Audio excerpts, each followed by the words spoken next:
right here. This is my guy. Yes. I'm so happy to see you. Hey, gratitude is a skill, guys. But if you practice, it will give you a joyful life regardless of your circumstances. No Filter Radio with Alan Cutler, brought to you by Quantrell Auto Group. QuantrellForLife.com. Good afternoon. I'm Alan Cutler. Honored and pleased to be with you. Another lovely day where there's so much going on. It's a beautiful thing. I want to start with something. I was listening to a KSR and heard a little bit of it, but my buddy Jonathan Davis, as a matter of fact, Jimmy, do me a favor. Would you cue up the clip from yesterday that we sent out? Do you think you can find it? Give me a thumbs up. Actually, tell me verbally because my phone's going a little crazy. The clip we sent out, can you find it? No, I don't have it like in our system. It's just on like Twitter. I could play it. You won't be able to hear, but I can play it. Tell you when you have it queued up. Okay. You're gonna have to tell me verbally. Got it. It's a all right. I got it ready. Oh, you're quick. Okay, so they were suggesting that Jonathan Davis was angry. Jonathan Davis is someone I considered a friend, a good friend. I trust. He played for Kentucky back in the Pitino era.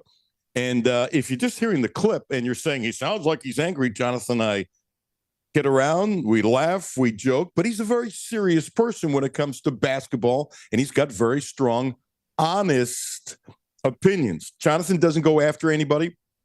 He even kidded after he said what he said that maybe he won't be invited to practice. And he thinks the problems with Kentucky basketball, it's got a lot to do with Mark Pope. He's the coach. And I do too, by the way. And I think for me, you decide how you want to do it. For me, Pope has to show me that he can put this back together. That's me. Do I hope he does? Yes. Will he? I have no idea. I really don't. But I don't like how Kentucky has been playing now for quite some time. I don't like their lineup. I don't like their slow starts. I don't like their lack of hustle. There's a lot of things I personally don't like. And if you think Mark is doing a great job, God bless, more power to you. Really, more power to you. So this was a clip. We put out a clip every single day. Jimmy chops it up. It gets sent to me. I put it out all over the place. It's gotten some interesting reaction. Jonathan Davis doesn't do anything to get clips. Okay. He doesn't. It's just not who he is. This is his honest opinion. It's pretty simple. And so this is his take about what's going on with Pope and Kentucky basketball. And as a former Cat, to tell you the truth, you're going to hear it, a little sarcasm. He isn't happy. This is from just one of our normal live conversations yesterday.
There it is. Jimmy, what'd you think of that? You have been around Jonathan a couple times in the studio, but mostly, now via Zoom and that kind of thing. But you have a good feel for people. I don't want to put words in your mouth. He's not acting like an angry man. He's just not happy what he sees with Kentucky basketball. I'm not putting words in your mouth. That's how I see it. Jimmy, how do you see it? No, I see it the same way. He's very passionate. And like you said, he wasn't happy talking about it, but he wasn't angry in the same way. But I could see, if you've never seen or heard a clip of Jonathan, the way he was talking, it was very matter of fact, but I wouldn't say angry, but passionate would be the word that I use. I like that. I definitely like you using the word passionate. That's all he is. And so they mentioned it at KSR. I only heard a little blip of it, that kind of thing, and it's fine. And you know, it's like anything else. I'm not ripping KSR. When you only hear a snippet, or you don't hear it all, or somebody's reacting to it, you can take it out of context. I'm telling you, he's not an angry person. He's got a lot of love in his heart. He's an unbelievably successful when it comes to his financial company and that kind of thing. And it's not like I feel like I need to defend him. I'm just saying it's not Jonathan. I think I know Jonathan better than anybody on KSR. It's not even close. So I wasn't planning on replaying the clip, but when I heard him say that, I'm going, really? Really? You got to be kidding. Now, let's do this. Because of that, Jimmy, we still have, and do me a favor, you got to put your thumbs up high on my phone right now. I see your chin. I don't know if it's my phone or where it is, so I need a high thumbs up. We do a lot of things on the fly here. I mentioned this pretty strong yesterday. I thought Pope was disgusting with Tom Leach. And apparently he said, I did not hear it, that, I get criticized if I don't say much, and I get criticized if I say too much. That's a silly comment, Mark. It really is. It's not common sense. There's something of somewhere in between. And if you really are saying, I get criticized when I don't say anything, and I get criticized when I say too much, oh my gosh, Mark, you don't get it. I mean, you really don't get it. And I've said this many, many, many times. Talk to us, not down to us. The digs, the this and that and the other. I've had people who played basketball reach out to me. A lot of them who don't do the show. Just people who know basketball, played basketball, reached out to me going, I can't understand him. Okay? I can't. Now, maybe other coaches talk about the digs and this and that, the other, and that's fine. Maybe it's a new language that all of us need to learn, and that's fine, and I got no problem with it. But there's something to be said with know your damn audience, okay? Know your audience. Have an idea. And I can't tell. I don't think he's purposely talking down to others. I really don't. If I felt it, I would say it, and that'd be a really condescending comment. I don't feel that. I feel like he doesn't have common sense. I really do. And I've really hesitated saying this. It's been in the back of my cranium for a long time. But, and by the way, you meet him, he's really warm and kind and whatever. He's a great people person, just like you think. But there's nothing threatening. It's not in his area of basketball. Matter of fact, he's so kind and considerate and that kind of stuff. It's a beautiful thing. He's a great ambassador. He really is. But when you're losing, when you're not doing certain things, the ambassador part goes by the wayside. It just does. It just does. And right now, this is not a very good basketball team when you consider what people expect from the University of Kentucky. Can he get it back together? Yes. Will he? This is the sad part. I don't have any idea. Maybe you do. Maybe you do. And these are the votes that I discount all the time. And I'm not trying to be mean. People that say, "Oh, if you're being negative, you're not a real fan." I want to wash those people's mouths with soap. I'm being a little satirical here. Really? You can be a great fan and criticize? You can. Now, can you go too far? Yes. I think at times fans go too far. Fine. You might think I go too far. Fine, but I'm being real. I'm honest. There's no hype here. I don't criticize for the sake of criticizing. I don't do any of it. This is just how I am about sports. And I'm exposed more by doing radio versus TV. Always have been. You didn't hear my shows in the 80s on one of the great stations in the country. KDKA was like, oh my gosh, she's so much stronger on radio than TV. Well, it's a different format. You have a tight hole in television. In radio, you can expand. It's the joy of doing the media as far as I'm concerned. Look, I was lucky in my career, loved my career. Nothing was perfect. I had ups and downs like everybody else. If I had to do it all over again, would I say I'd want to do radio my whole career? Absolutely. Absolutely. Just didn't work out that way. And I'm fortunate it worked out the way it is. I was meant for radio. I know you got a face for radio and all that kind of stuff. But, you know, as I mentioned yesterday, I've mentioned before, who's Mark listening to? Really? Is it his wife? I hope so. Is it Mitch? Is assistant coaches? I would love to sit down with him, not that he'd want me to have a private conversation that would stay private and just make some suggestions to him. Really, Diggs. Jimmy, you know what a dig is after all this time? In relation to basketball? No, I don't think so. Okay. Guess what? I'm not sure I do either. Okay. I've only been studying this stuff since 1959. Okay. Is there a new dictionary? Perhaps. Perhaps. Does that mean I don't know basketball? Because I don't know some of his terms. Don't insult the hell out of me. It's actually some of the things, and I believe this in baseball too. Some of the things in baseball, when you say, well, the stats guys say this and da-da-da-da-da-da-da, and Joe Torre will tell you, you know, the stats guys, it's okay, but I know what I see. Don Zimmer, who was his aide and a former big league manager for a long time, I know what I see. It is a feel thing. You use statistics and the stuff that you analyze, I think they're very valuable. But to do it that way, you know, suppose you got a guy who's hot in baseball. He's really hot, but he doesn't hit lefties. Okay, and the numbers for the season, he doesn't hit lefties. But in the last 2 weeks, he's been hitting lefties. Do you then say, well, the numbers are really bad all year, so I won't let him hit against lefty? Or, you know what? He's hitting better. And recently he's hitting lefties. So what the hell? I'll let him bat. And you have a lot of people in baseball who are almost running things, and a lot of them aren't baseball players, but they're gurus and smart guys from the Harvards of the world. And I think they add to baseball. But then you have that, oh, Jimmy, I can't believe I'm doing the 6'7", 6'7". I can't believe I just did that. You have the 6'7" as to, okay, how much do you value each particular one? I'm not even going to suggest because it's insulting, but I kind of mean it that Pope dummy it down. But Mark, relate to us. Relate to us. You got to know your audience. And I don't think he knows his audience. Jimmy, you disagree with that? Do you think he really knows his? And by the way, he's a lovely man. He's a lovely man. And there's so much about him I respect tremendously. But he's doing some things when you say he's the smartest guy in the room. He's not acting like the smartest guy in the room.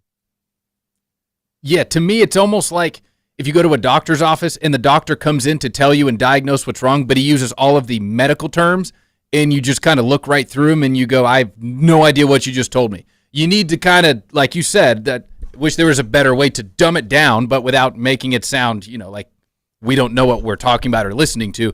He does need to dumb it down in a way of like you need to know who you're talking to in that sense, whereas Cal, when he was here, it felt like he was talking down to us because we didn't know. And he had to, you know, almost demean the media when he was talking to them. I don't get that with Mark Pope. It's just he needs to use different words and verbiage to where people can digest what he's telling us instead of just listening and go, that was a lot of big words, and you must know what you're talking about, but I have no idea what you just said. Yeah, absolutely. Well said. Well said. I got more on that, but I want to switch to football for a minute. And by the way, Gene Abel, wonderful guest, retired sports editor, the Lexington Herald Leader, is kind enough to join us at 12:30. Jacob Polachek, who's doing a really good job at KSR, and he's on this portal thing, and we'll have portal conversation. There's no question about it. Jimmy, I know you're going to be honest with me, and I'm going to be honest back. Obviously, I shouldn't have to say it, but I know we have new people listening all the time. Tell me the truth. Put up your right hand. Say I'm going to say the whole truth, nothing but the truth. So help me, sports talk. Is that good enough? That is good enough. Yes. Had you ever heard of Kevin Minchie till yesterday? I had heard of him only because I saw a video where Marcus Freeman brought him into his office, sat him down, and said C.J. Carr was going to be the starter. That was it. Don't know anything else about him. I did not see that video. So that was a while back. Yeah. Okay. And apparently it was really close. And Marcus had said it was the toughest decision he's ever had to make as a coach. And he's known for being very legitimately honest. So I'm going to say that's true. Honestly, I didn't see that. So I saw his name with Kentucky, and I went, this is terrible, but it's true. Minchie. Where have I heard that name? Minchie. Who the hell is Minchie? And it took me about 4 or 5 seconds. Went, oh, that's the guy that was going to Nebraska. Yeah. And I got to be honest, until I saw that he was going to Nebraska, this might sound terrible. I don't know everybody in college football. Jimmy honestly had no idea who the hell he was. And so then you start doing a little digging and that kind of stuff, and you kind of looking around, and he committed to Nebraska, and he's ticked some people off and all that kind of stuff, and he's coming to Kentucky. The guy's a 4-star guy who can run, who can throw, is supposed to be really accurate. Is he going to be a great player here? I've got no clue. But I got to tell you, if you don't trust Will Smith, then what the hell are you going to trust? The fact that he hasn't played a lot, does it bother me? No. Kentucky's had some quarterbacks that didn't play a lot, that worked out, and didn't play a lot and didn't work out. So what? This is not history doesn't repeat itself, but men make the same mistakes. This is my favorite quote in the whole world, just from regular people. Bernard Baruch has a quote. It doesn't relate. You have a different coach. So if some transfers didn't work out before, that's history. This is a clean slate with Smith. It's a clean slate, and it should be. At least it is with me. And if some of you are out there, because I've seen some stuff in social media going, oh, my gosh, this hasn't worked before. This guy won't be any good. Really, what is your problem? And by the way, he might not work out. I'm going to tell you, I got no clue. Do I think he has tons of potential? Yes. Do I trust that Smith knows tons more about quarterbacking than me? Sure as hell hope so. And he does. And I'm great with that. Look at his background and look at his offensive coordinator's background. If you can't trust this guy, whether or not you like that he didn't like Cutler, you don't have to like it, but it's his choice. And you might not like that Cutler left town. It's his choice. And I respect both sides. And if you've listened to me at all, I'm not wishy-washy. I respect the coach saying, I want a different guy, or you can stay, but you're not going to be the starter. And there really isn't going to be legitimate competition because I'm going to bring in someone to be the starter because they're not going to come here unless they don't think they're going to be the starter, and you're bringing in for that kind of money. Unless the kid from Elon shows up and he knows he's not going to be the starter, and that's okay. You tell people what their roles are. You know, there's one thing we have open competition. When it's really legitimate, I'm okay with that if everybody knows and it's the truth. But how often do you see when somebody says open competition, it's a bunch of BS? And how many times, gazillion times? Jimmy, did you say I do it 20 times? Did I do it 30 times when I said it was disingenuous that Cutler was part of open competition last year because he wasn't taking half the snaps with the ones? He wasn't. That was disingenuous. And I like Mark Stoops, but he was wrong. He was 1,000% wrong. You agree, Jimmy? Yes. Yeah, that was you. You were on that for probably 2 weeks, maybe 3 weeks, and it was every day it was a part of the show. It bothered me. And you know the part that bothered me the most? I get that Stoops is a coach. And by the way, I really like Mark Stoops. When I was positive or negative, that doesn't change my feelings that I have I really like Mark Stoops, and I was disappointed in him because I think he was trying to create an image, one that absolutely unequivocally was not true. Okay, it was not true. And two, the thing, Jimmy, that bothered me just as much, who did Stoops think he was fooling? Really? Are there some people on radio? Are there some people in media who maybe didn't see it? Yes. Do I think a lot of people in media and radio saw it? Yes. Do I think a lot of fans saw it? Yes. Do I think a lot of fans were conned? Yes. I'm not ripping anybody. So you could fool some of the people some of the time. Didn't fool me for a second. Once I found out he wasn't taking half the reps with the first team, it's all BS. It's just BS. So, Kenny Minchey, I'm excited. I want to see what he can do.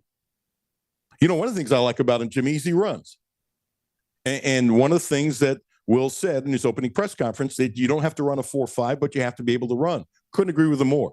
I've been saying that and thinking that for decades and decades. Unless you're the greatest pocket passer of all time, exaggeration, I don't want you sitting in the pocket.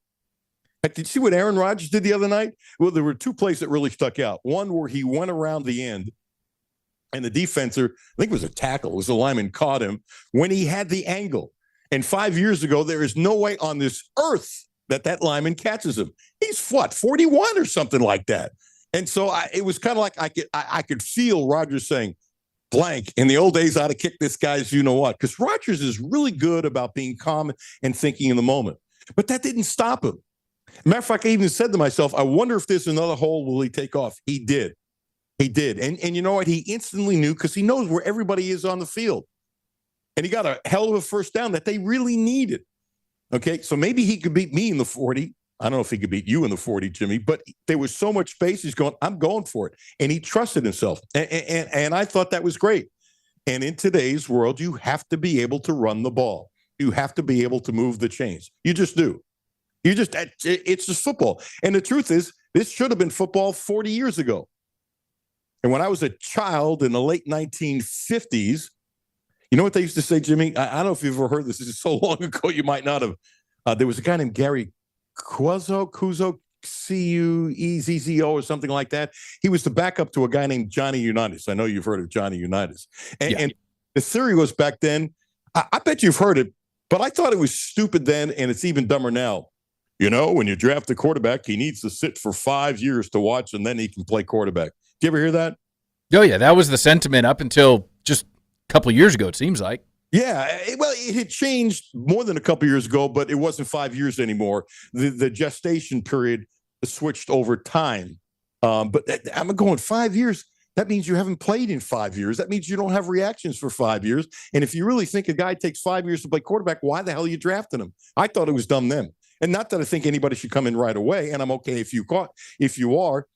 It's like Bryce Young. You like Bryce Young?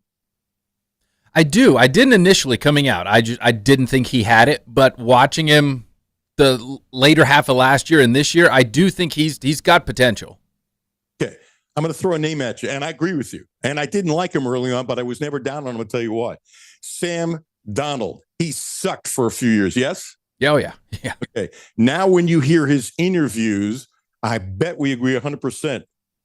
He's so calm. He's mature. He's become a leader. I think he was a bit of a brat early on, not because he's a brat, because he didn't know what the hell to do. But I look at him. I'm not saying he's the best quarterback in the NFL. I'm not saying he's going to the Hall of Fame. He has nothing to go to the Hall of Fame. I'm not saying he won't go to the Hall of Fame because, Jimmy, you agree with me. If he has 5 great years after this and, gets a Super Bowl and other stuff, it's still possible. But I'm not saying it's likely. He has grown and changed. So, off the top of your head, can you think of another quarterback in the last 7-8 years who's grown more than he has from being such a bust to where he is now? No, I wouldn't put. I was going to say Baker Mayfield, but Baker Mayfield he had good, like very good years early with the Browns. Yes, but no, I think Sam Darnold is at the top of that list. I'm glad you said Baker Mayfield. He would be number 2 on my list. But we're in the same ballpark. Mm-hmm. That's all that matters. The point is this: he was considered a bust. I honestly believe if you now, and they gave up on Bryce Young for a while. Remember, they and stuff like that. And I go, what the hell are you doing? Just play him. I thought that was dumber than a box of rocks. That was the owner getting involved. Anyway, if you get rid of Bryce Young now, 2 or 3 years from now, I'm not saying he's going to be the best quarterback in the NFL. Could he be top 10 quarterback in the NFL in the next 2 or 3 years? Absolutely. I think he's calmer. I think he's matured. I think he's read the field. I think now he's pretty good. I think he sucked for a while. I think he's got very, very, very, very good potential. So you live with these guys sometimes for longer than you want. But we live in this microwave society where, you better be good right away. You're the first thing. You can ruin a guy because of that. I'm not so sure Sam Darnold wasn't, look at my fingers if you're on YouTube, this close to being ruined. This close. As a matter of fact, mentally, not physically, was more important because he got out of it. Roundabout with Kenny Minchie. I don't know if he can be great. He's got all the properties of being really good, and I trust Smith. I trust Smith. By the way, did you see at Arizona State that they might have, when it's all said and done, they think they might have 2 of the top 4 portal wideouts coming in? I don't know if it's going to end up being that way, but I know they got one really good one, and he might end up having better wideouts there. Don't you think that people are going to compare Minchie's stats with Cutler stats next year like crazy? Oh, yeah. It's good every single week. We're going to do it every week. As a matter of fact, on Mondays, why wouldn't we do it? Now, okay, you can say different offensive lines, this, that. No, they're all kind of, and I'm good with all that. But so what? Get a nice program at Arizona State, by the way. They really do. I'm really happy for them. I'm rooting like hell for them. I really am. Sour grapes to Kentucky? No.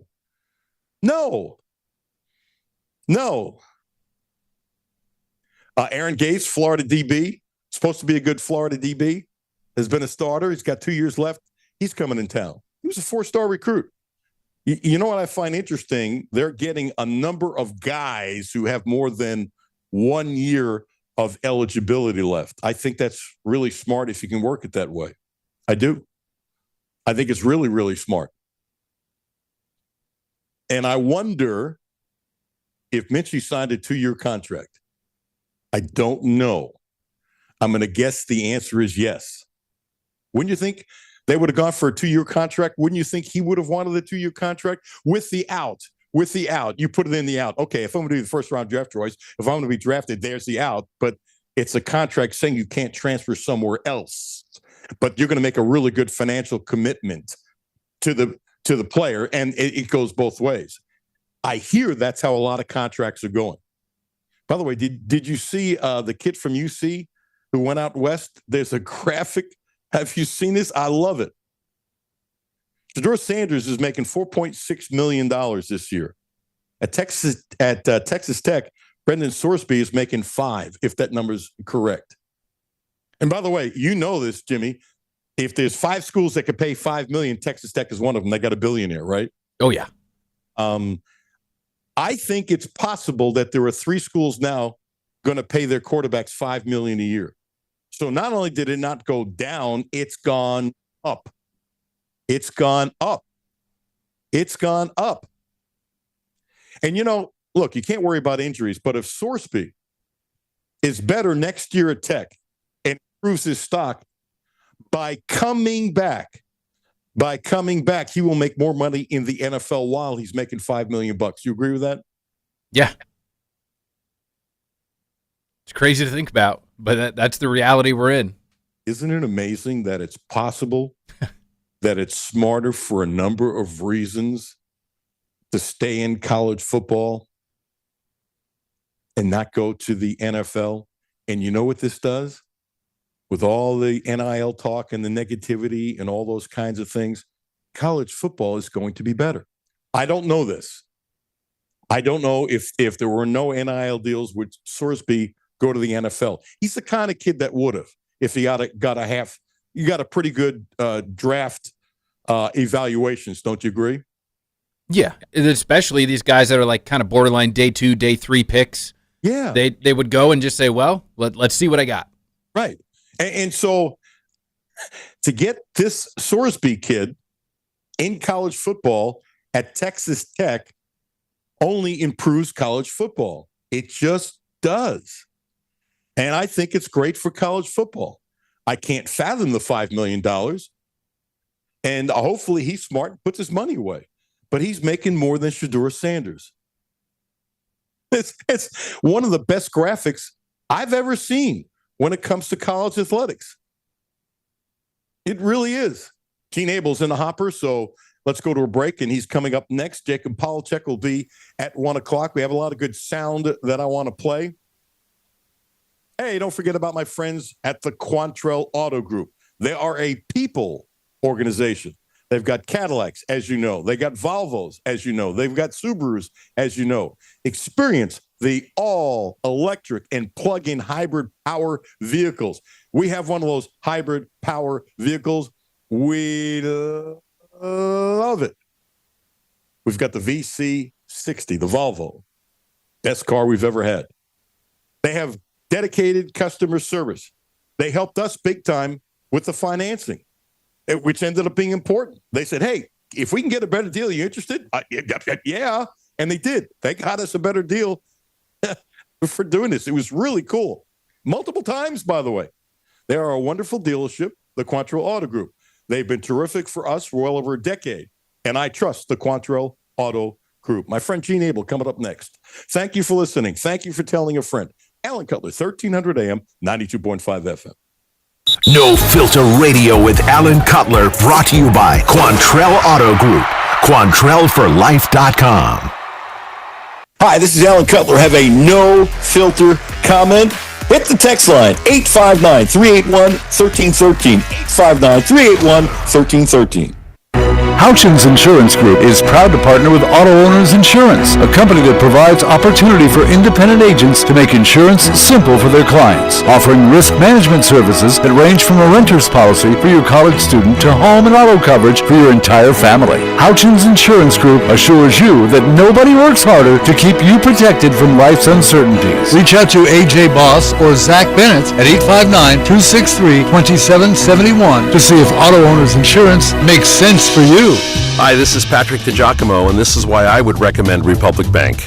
So, when the bank manager brought me over just to show me how their ITM works, he hit this button where an actual live person came on the screen, and she was so kind and helpful, and it just made me feel like, wow, I'm not dealing with just a machine, I'm dealing with somebody that's actually paying attention to what I'm doing, and it made me feel really good. And that's how Republic Bank helps their customers go from living to thriving. Learn more at republicbank.com. Member FDIC. Hi, this is Alan Cutler. The Quantrill Auto Group has a great deal for this month. Subaru. The Outback is special, so check this out. 0%. That's right, 0% interest for 36 months. And if you want to spread it out to 72 months, 1.9%. What a deal. 0% interest for 36 months. Don't forget, the Quattro family of dealerships is the right place to get your next Subaru, and they promise you the best in sales, service, and no gimmicks. Ooh, baby, it's cold outside. Uncle Rick, warm yourself up with a hot coffee or cappuccino at Clark's Pub and Shop.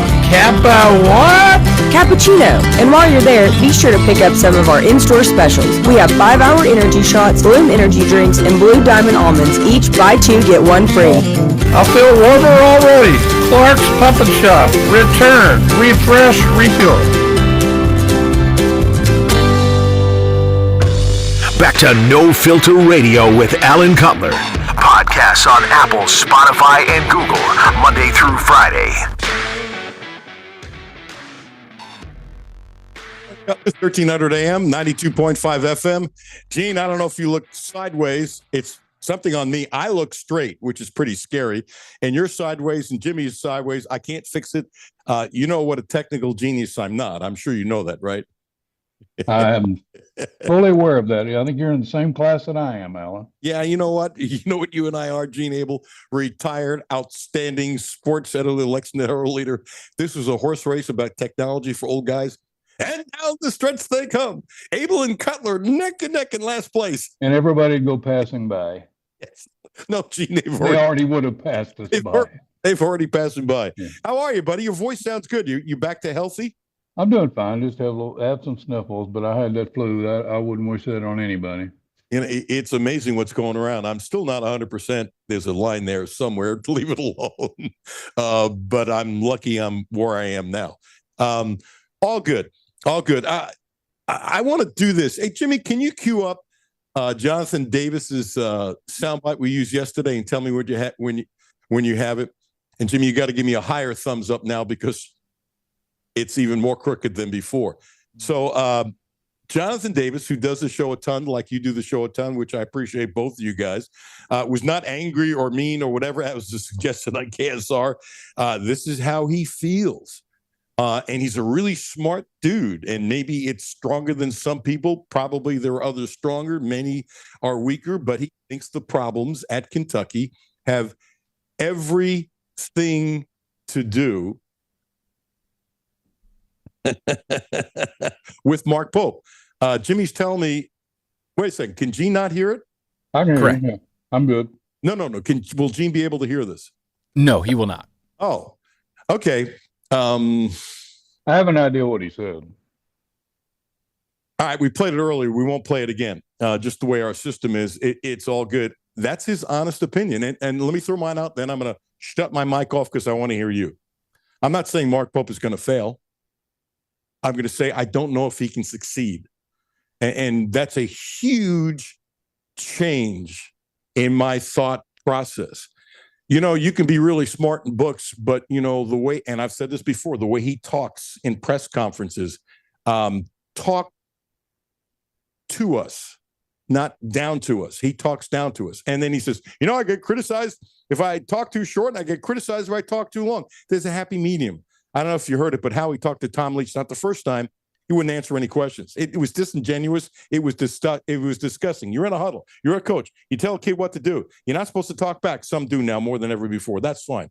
You're not. You got to react, and you can't sit down and talk to Tom Leach and give a professional answer. These short answers. It's disgusting. Yet when he does Jeff Goodman, he will do it one-on-one. It seems like every time Jeff is around, they have a long-term relationship, and that's fine. He actually spoke after the game and gave some information. I think it's disgusting. It really bothers me because it's a little thing not taking care of stuff. What do you think about what's going on with Pope? What do you think about how they're playing? What do you think about the lineup? Just your general thoughts as to what is going on. How long? We got an hour? First, I'm not on the fire Mark Pope bandwagon. I think that's way too early. I think he deserves. We need to see how this plays out. He deserves next year, assuming there's no kind of off the field problem or anything like that. When you look at, I tweeted the other day, two of the most disappointing teams in the country are St. John's and Kentucky. They're both sitting at 9-5. I don't think we can question whether Rick Pitino can coach. And as Ben Roberts had in a story this morning, if you had the third team to that's also sitting at 9-5. It's Florida. Florida and St. John's were both in the top 5. So, and they all sort of have guard problems. But Pitino and Todd Golden have a lot more equity in the bank than Mark Pope. And ultimately, yes, this belongs on Mark Pope. It is.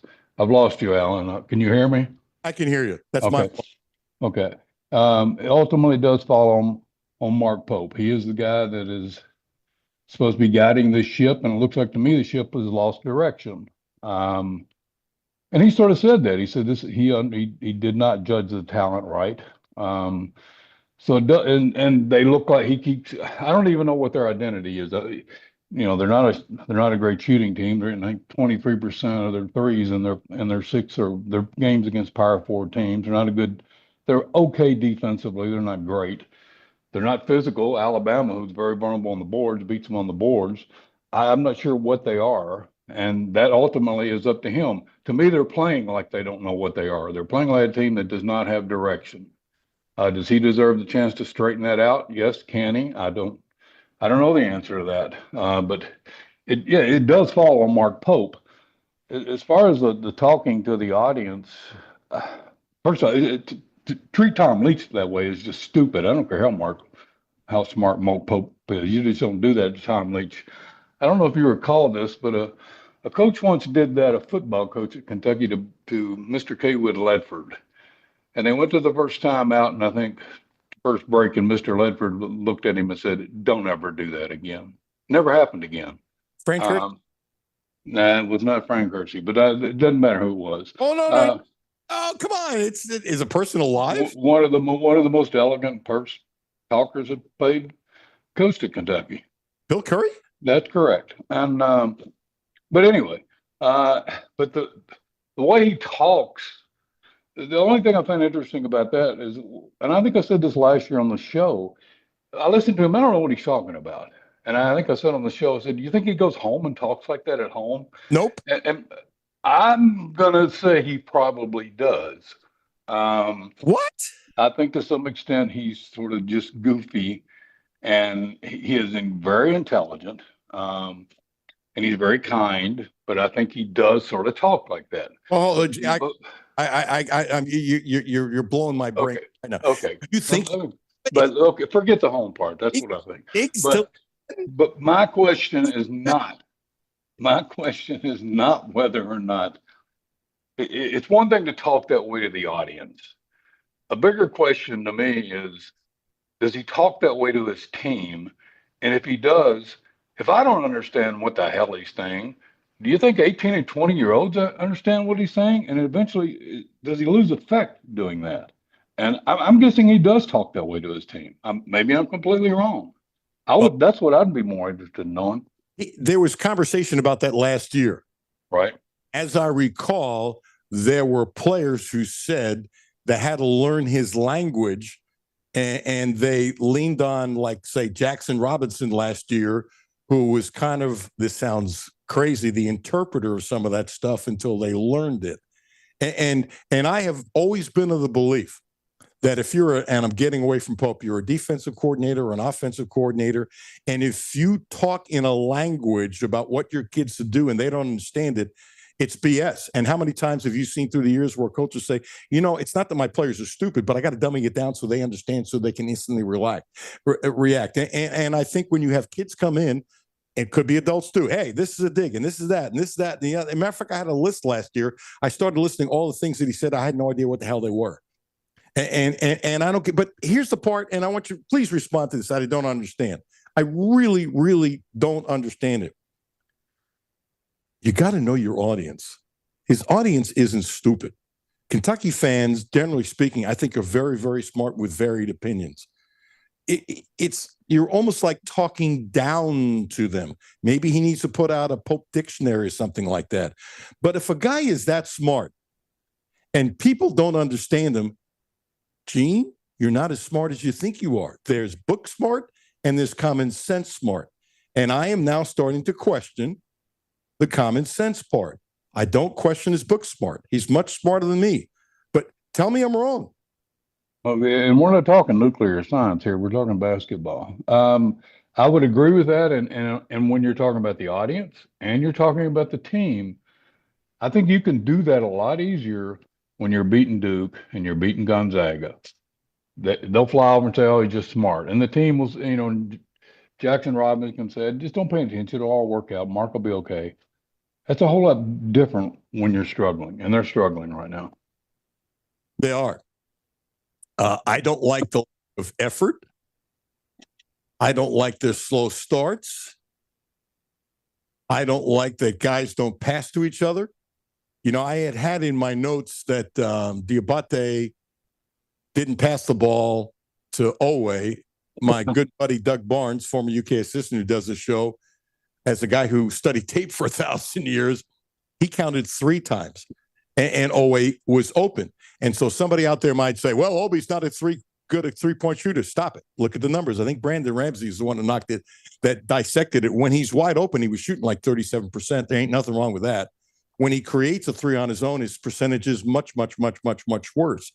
And if you're on a team, you need to know that. And how the hell do you not pass them the ball? And you know this, if you don't pass the ball, who somebody's open, that's the big friction that it comes with teammates. It's unbelievable. They clearly do not pass the ball. They don't make the extra pass, which gets the better shot, and they're not a good shooting team anyway. There's a couple of players I wondered if they give the ball up, but I don't know for sure that they have players that won't pass the ball. I know they're not a good passing team, and they don't make the extra pass to get the better shot. They don't look good on offense at all. I kind of think passing the ball is common sense. Some are better than others. Did you hear Nate Oates' comment about moving the ball with Kentucky? If not, I want to play it again for you.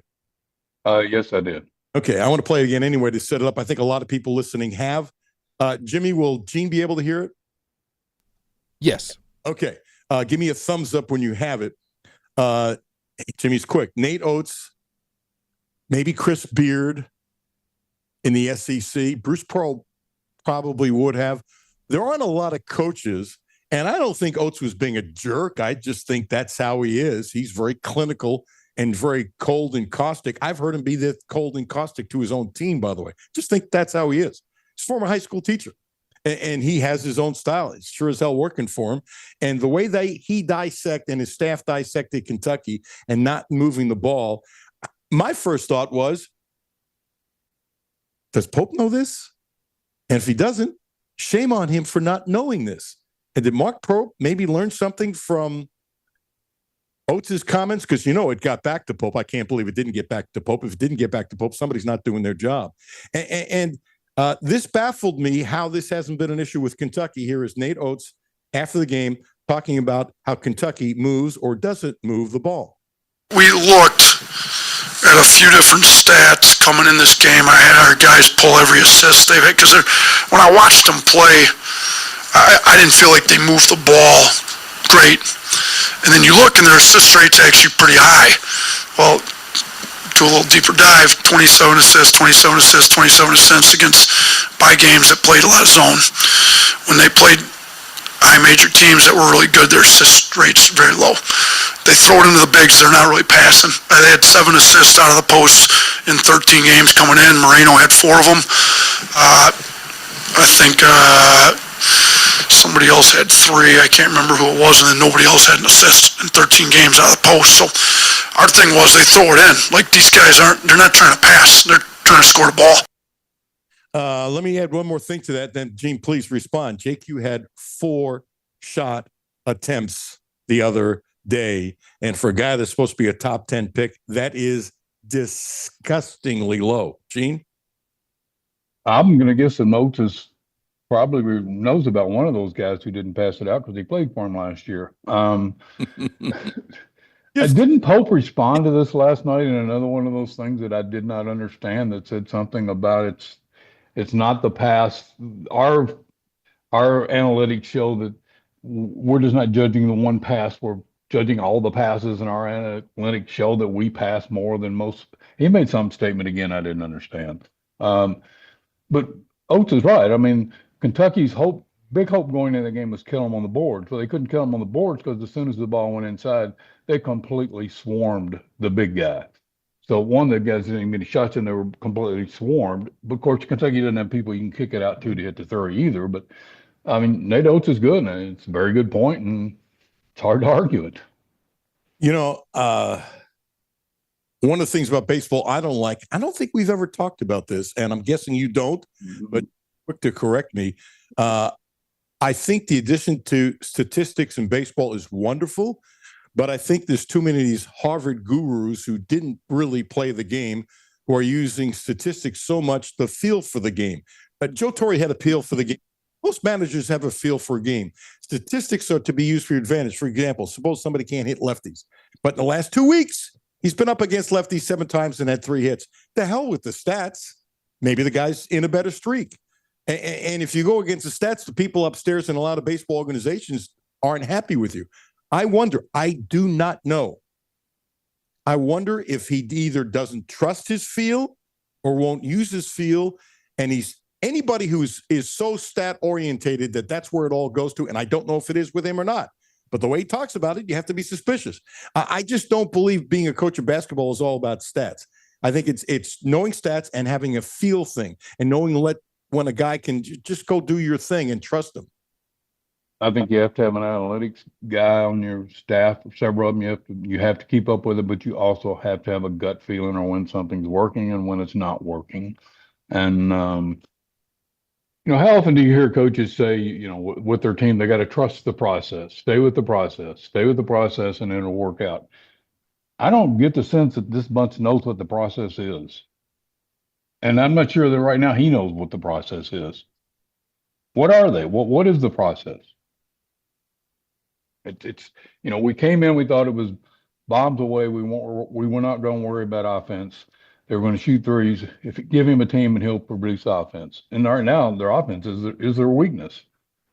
And again, Mark Pope deserves time to figure this out. He is a smart person. You make an interesting point on the common sense, but right now they just seem like they don't have any direction and they're not confident. I think that's a much bigger problem than the effort thing. I'm not big on the whole effort thing. I don't buy into the players at Kentucky when they play Louisville or North Carolina or Michigan State, they don't try. I don't buy that.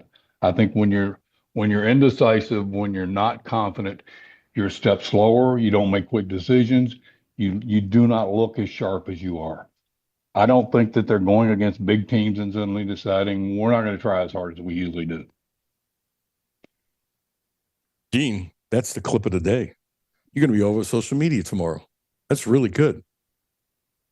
Does somebody really think that's true, that when these guys who grew up wanting to play on CBS and on the national spotlight, when they play Louisville and they play Gonzaga and they play North Carolina, they think, well, I'm not going to try as hard tonight. It doesn't work that way. Oh, I don't think it works that way either. And maybe the hesitation, what's causing it, but they are getting at times out hustled in some of these games and they're getting behind.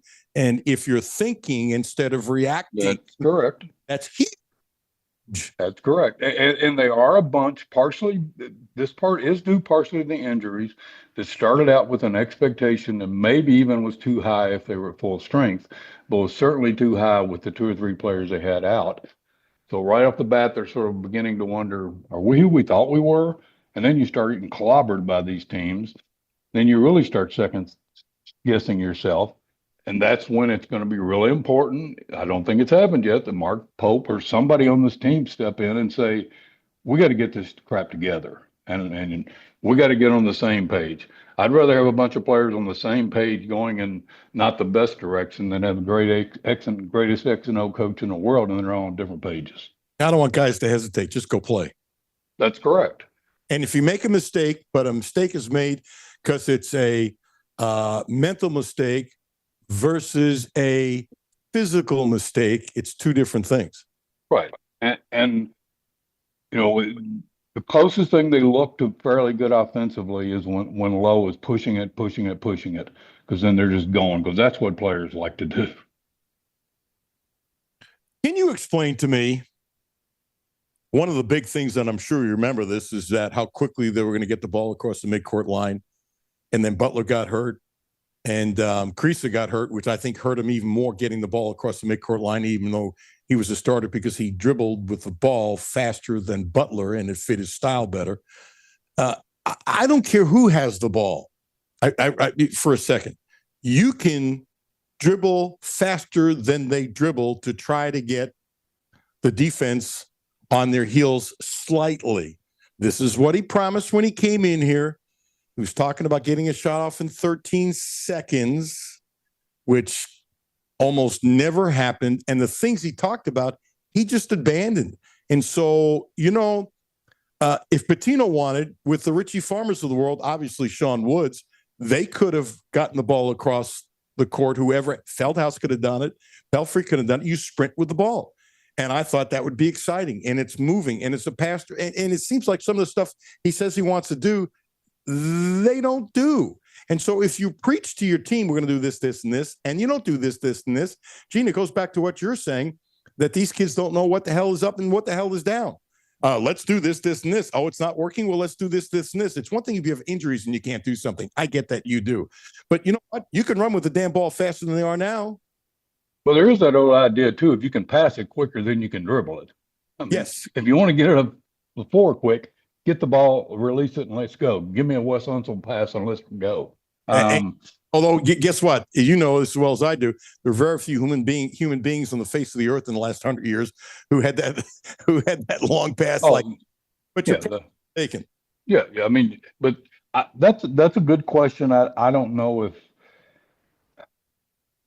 the competition made it harder to do that. When you say he abandoned it, I'm guessing if you ask Pope, he would say that's still what they want to do. They're so far from doing that. They're closer to doing what Cal did than doing that. Ooh, that hurts, but you're right. They are.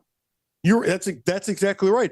But you know what? You can sprint down court, and that creates holes where you can pass the ball. You know, one of the things I didn't like about Garrison when he was dribbling the ball up last year, there were times there was somebody open on the wing way in front of him, and he would just kind of blow him off and just dribble to show him dribbling. Pass it when a guy's wide open, I'm talking about.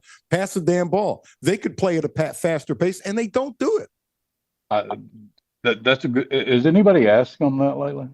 That's a good question. I don't know the answer to that. I'm not sure why they are not playing at a fast pace. They did play at a much faster pace when Lowe was in, and they.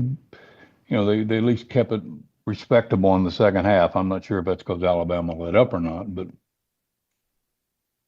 they got to play fast, and obviously Lowe's got to play. I don't think Lowe didn't solve the problems there. I mean, when he went in the game, I don't understand the not starting, but the fact of it is when he went in the game, the score actually got more out of hand for a while.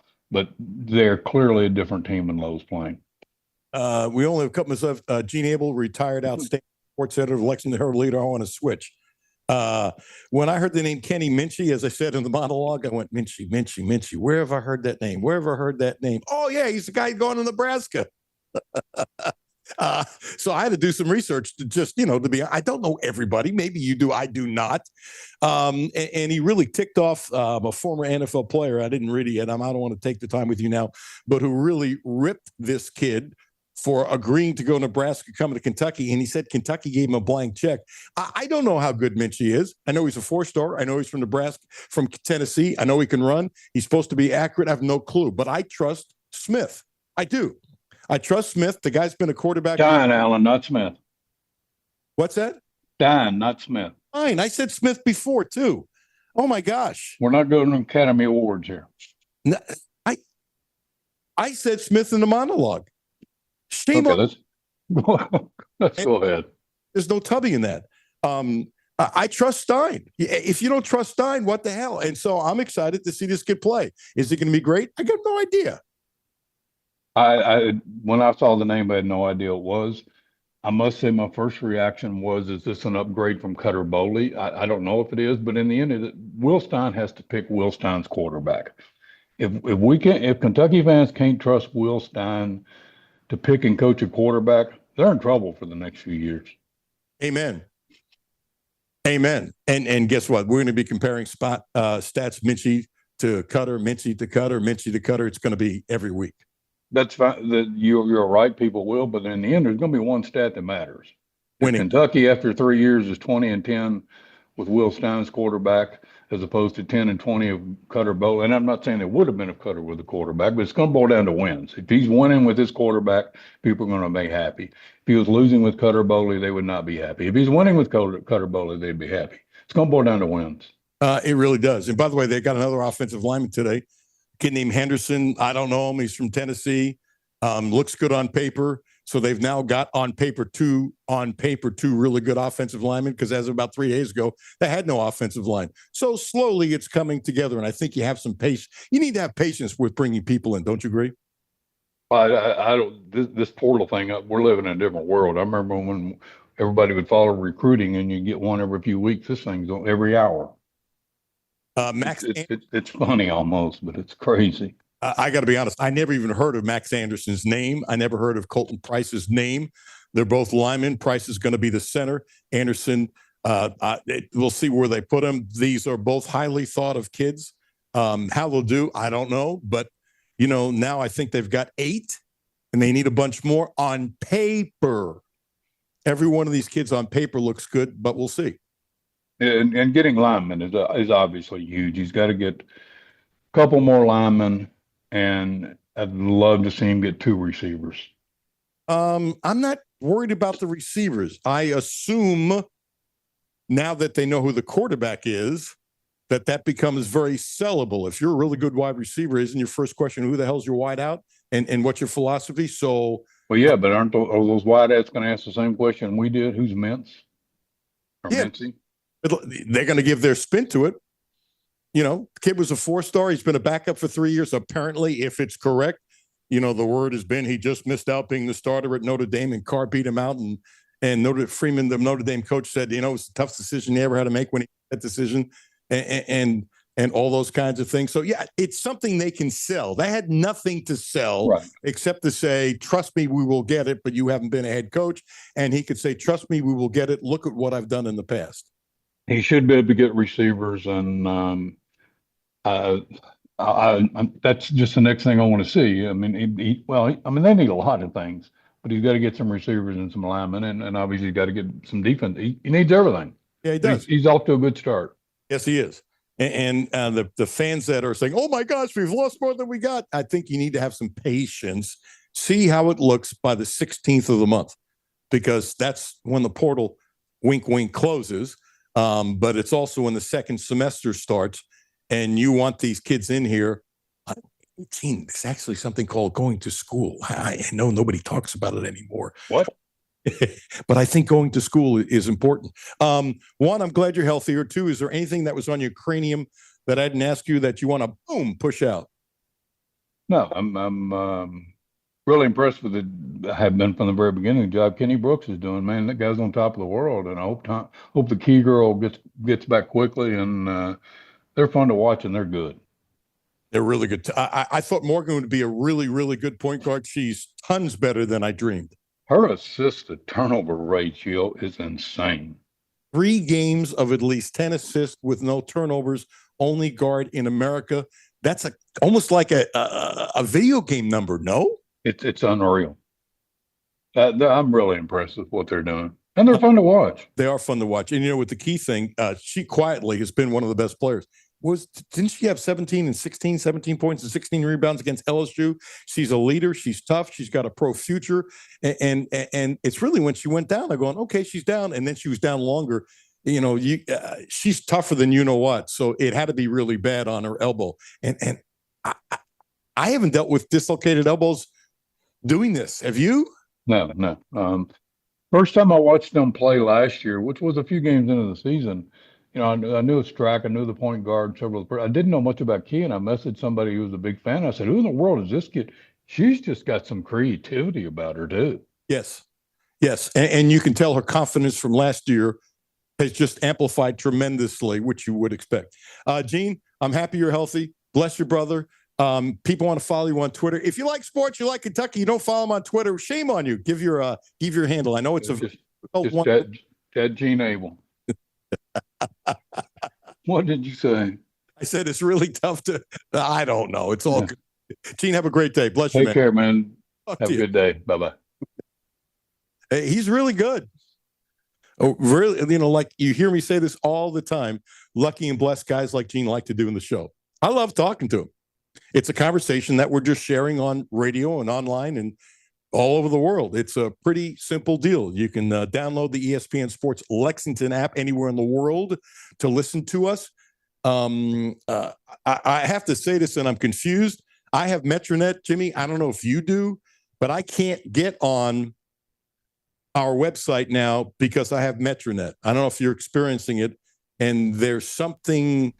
I know our management is talking to Metronet and they're going up and back, and I don't know what the hell it is. Jimmy, it's way above my pay grade. If you understand, please don't bother explaining it. All I know, it's not working, and it hasn't been working for a while. So people are coming at me about the podcast wasn't there. So we're going to have to, because the podcast is everywhere. So check out different ways where you get the podcast. Yesterday's show was on fire. So I apologize for that. It's honestly not our fault, the way I understand. And if it was, I would say it's our fault. It might tick somebody off, but it is what it is. You have a better explanation than that, Jimmy? I have no idea. That's way above my pay grade as well. Well, let's put it this way. If it's technical, you're about 8 football fields ahead of me. And if it's me and Sean, well, he does this. Sean is is a different stratosphere. Wouldn't you agree? Yeah, I think so. And I feel like how when Mark Pope is explaining things we don't understand, when Sean gets into some of the technical stuff, I feel the same way. Like hold it, stop. That's a great analogy. Same thing. Yeah, a couple times I was sitting in Sean's office, he would say bye-bye, and I'm looking like, what the hell are you talking about? Either it works or it does. It's a great analogy. And then he has to dummy it down for me. Does he dummy it down for you too? Yeah. I don't know if it's as much as he does for you, but he warms it up, dumbing it down for me, and then he dumbs it up a little more. Oh, no, I'm pretty simple. It's broken. When is it going to be fixed? How long will it take? What's going on? So he's learned to shorten the process because that means I'm in his office less, and he loves it when I'm in his office less. Can you blame him for that? No. I set you up for that shot. Jacob's in the waiting room. Time to take a break. Terry Page. I missed you last week, Terry. She took a vacation. How dare she take a vacation when I needed her? I did. Terry, I need you. See you later this week. 859-373-0578. A friend and a great licensed massage therapist. I don't know why she's not booked months in advance. I really don't, by the way. I'm not chilling for it. I'm telling you, it's the truth. It baffles me. She's spectacular.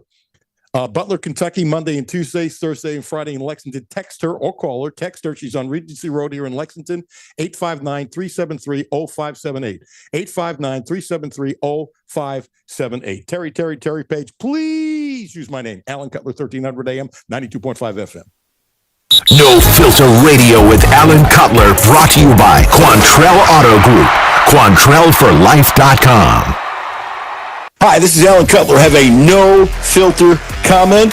Hit the text line, 859-381-1313. 859-381-1313. My name is Terry Schultz, CEO for the Rutherford County Area Habitat for Humanity. Republic Bank has really been a game changer. They have invested not only financially, but time to really listen so that we can move our mission forward.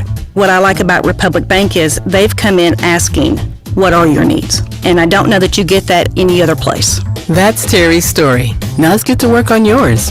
Republic Bank. Time to thrive. Member FDIC. Hi, this is Alan Cutler. The Quantrill Auto Group has a great deal for this month. Subaru. The Outback is special, so check this out. 0%. That's right, 0% interest for 36 months. And if you want to spread it out to 72 months, 1.9%. What a deal. 0% interest for 36 months. Don't forget, the Quattro family of dealerships is the right place to get your next Subaru, and they promise you the best in sales, service, and no gimmicks. Baby, it's cold outside. Uncle Rick, warm yourself up with a hot coffee or cappuccino at Clark's Pub and Shop. What? Cappuccino. And while you're there, be sure to pick up some of our in-store specials. We have 5-hour energy shots, Bloom energy drinks, and Blue Diamond almonds. Each buy 2, get 1 free. I feel warmer already. Clark's Pump and Shop. Return. Refresh. Refuel. Houchins Insurance Group is proud to partner with Auto Owners Insurance, a company that provides opportunity for independent agents to make insurance simple for their clients, offering risk management services that range from a renter's policy for your college student to home and auto coverage for your entire family. Houchins Insurance Group assures you that nobody works harder to keep you protected from life's uncertainties. Reach out to AJ Boss or Zach Bennett at 859-263-2771 to see if Auto Owners Insurance makes sense for you. W223CV Lexington. ESPN Sports Radio 1300 and 92.5. WLXG Lexington, an LM Communications broadcasting station. The only no-filter sports show in Kentucky. It's the Alan Cutler Show with award-winning TV sportscaster Alan Cutler. I won't hang up until you tell me you love me. All right, I love you. Ladies and gentlemen, you've heard it from Alan Cutler. He said he loves Sean Woods. I feel the same. I've always thought you were absolutely the best and always enjoyed being around you. And everything you said was absolutely 100% correct. Man, is this the great Alan Cutler? Is this the infamous Alan Cutler? Of all the broadcast television people that I've encountered, you are among the absolute elite. Cut to the Chase has a 5-length lead past the 16th pole. Cut to the Chase. Victor Espinoza to win it. Continue doing what you're doing. You're really good at it. Be nice, America. Let's have a great day. They look like kittens more than wildcats, in my opinion. Hello, Mark. Mr. Pope, 1996. Oh, my gosh. What? Hey, let's give it up right here. This is my guy. Yes. I'm so happy to see you. Hey, gratitude is a skill, guys. But if you practice, it will give you a joyful life regardless of your circumstances. No Filter Radio with Alan Cutler, brought to you by Quantrill Auto Group. QuantrellForLife.com. Welcome back. Alan Cutler, 1300 AM, 92.5 FM, also live anywhere in the world on the ESPN Sports Lexington app. I love the kittens now. They play like kittens. So we had it in there after Mashburn said it on TV. And then Jimmy decided to take it out, right? And I asked Jimmy to take it out when they started playing better. When they started playing bad again, Jimmy decided to put it back in, which I love it. It was so apropos. It really is. When you stop playing like kittens, we'll take it out. We'll take it out. Now, man, I want to know if he's gotten any gray hair. Dude, you got you're 22 years old or whatever. You're so young and you haven't gotten any sleep, Jacob. This portal stuff. Jacob Polachek is doing a wonderful job for KSR. Dude, how many hours a day are you working? This stuff for the portal's got to be driving you nuts, no? Yeah, it's crazy because I'm making calls all day and then I'll get to the end of the night and I'm like, okay, there's no other calls to make, but now I have all these interviews I've done that I actually have to write. And so I'm trying to use the nighttime to write, the daytime to make calls, but it's this is the time when I'm not getting much sleep. You know what you sound like? And I say this not being mean, with tender loving care. You ready? You sound like an assistant coach of a high school team, right? Who gets paid no money, And if they ever figure out, I mean, you're doing it because you love it, which God bless you. You know, people that find what they do that they love, to me, are very fortunate people. I was a very lucky person. But it's best that you don't figure out how you're getting paid per hour this time of year. Would you agree? You'd probably go, oh, blank, blank, blank, blank, blank, right? Yeah, these are the days that I'm not as happy being on salary rather than hourly. Hey, you know what? They're smart about that, aren't they? There's the reason why these corporations make money. Exactly. Let's talk about you've broken some stories. I don't remember which ones, but I know you've broken some stories. So I give you mazel tov and congratulations on that. I'm curious your take on Minchie. Maybe you knew more about him than I did, but as I've said a couple times on the show today, when I heard that he was coming here, I went, Minchie. Where have I heard that name? Minchie. Oh, that was the guy going to Nebraska. And so maybe you knew a bunch about him. I did not. I've done a bunch of reading on him now. It's obvious the kid's an athlete. He's from Tennessee. They say he's very accurate. He was a 4-star. He just got beat out at the end, so they say, to Carr at Notre Dame, who is a big time recruit. He's got all kinds of potential. You got to trust Stein for what he's doing. So I'm good with all that. I don't know if he's going to be great, but you got to trust who he's bringing in. What's your thought about it? Did you know about Minchie, by the way, before the Nebraska thing? So I knew about him, and I had talked to some sources right after the Cutler news that Cutler was leaving, and he was among a list of names that I was asking about and talking to sources. Just the overall general consensus was, yeah, Kentucky likes him, but it's going to be Nebraska. He's going to Nebraska. And once I started hearing that, I shifted my focus towards other guys. I started hearing more and more about Sam Levitt. And then I was just super impressed at how this staff really went through the progressions to make this happen. They went all in on Sam Levitt, a really good player in the portal. And then LSU missed out on their top target, started to really pursue Levitt. And this Kentucky staff's really good, but they're never going to have the resources of an LSU. And so they saw the writing on the wall there, and they immediately made that pivot to Kenny Minchie, moving in silence and getting that commitment on Monday night when I don't think really anybody expected that. A couple things. I bet you thought the way I did when I heard that that Levitt was going to LSU. I wrote him off, and I bet UK did. That would be my guess. UK did as well. So, you know, I trust Stein. Not to trust Stein, I think is stupid based upon history. Okay, but you go to LSU, not only do they have more money, but you know Kiffin's the quarterback guru too, and is one of the great offensive minds in the country. So I think there's 2 reasons why we go there, and I don't think that's a shot against Stein. I really don't. So to pivot this quickly, I'm with you. It's pretty impressive. What we don't know, and I bet you're going to find out. I bet you're going to find out, and I bet you're already trying. So I want to read it from you on KSR. When they first contacted Minchie, I wonder if they contacted him. I don't know if they were in the hunt, yet he went to Nebraska and they couldn't give an answer because apparently the way I get it, it's not like he said yes to LSU. He didn't say no to Kentucky. I think the way I read this, that Kentucky was a back burner school. If it doesn't work out here, maybe it doesn't work out there. Yes, I'm still interested in you. And I think Stein was smart saying, no, we're not going to be anybody's backup. We can't wait. These guys will be gone. Somebody else who I think I really like and Sloan really likes will get and will be really good. How do you take any of that? Yeah, and I think it's worth mentioning that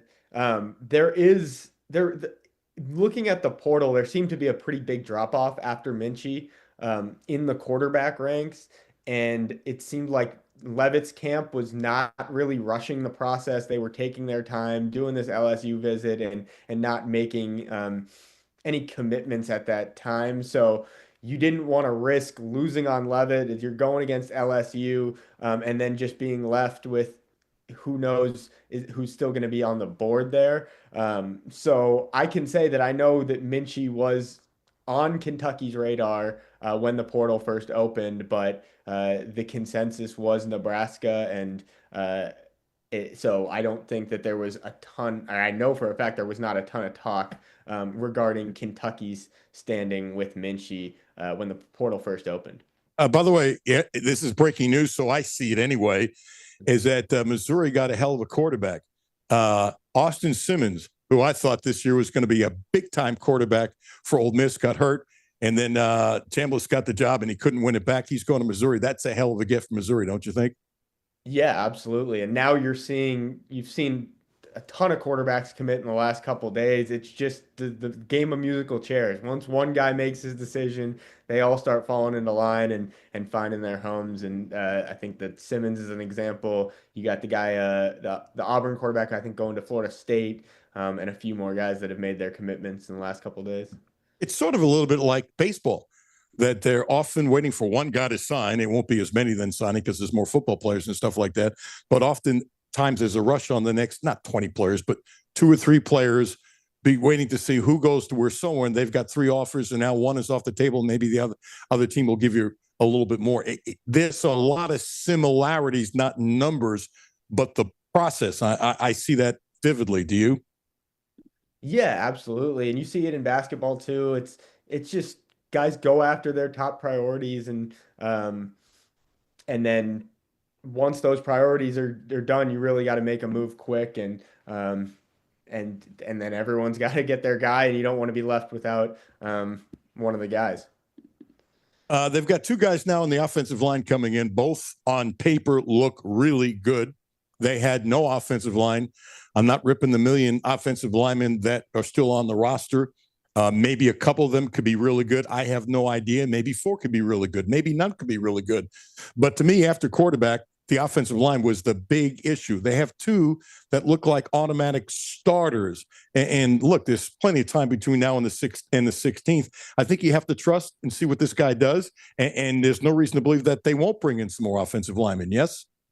Yeah, absolutely. Like Colton Price, the offensive lineman from Baylor, the center, he was a full-time starter at Baylor and was really good. And that was a recruitment that I was really impressed by. They got him on campus right away, and he was already looking to commit while he was on campus. He was just getting the details figured out. And then Max Anderson, I just talked to him, the Tennessee offensive lineman, and he told me that he's working to recruit that offensive lineman from Alabama who was on campus with him. So that could be another guy that Kentucky lands, because you already got guys that were just on campus doing some recruiting of their own.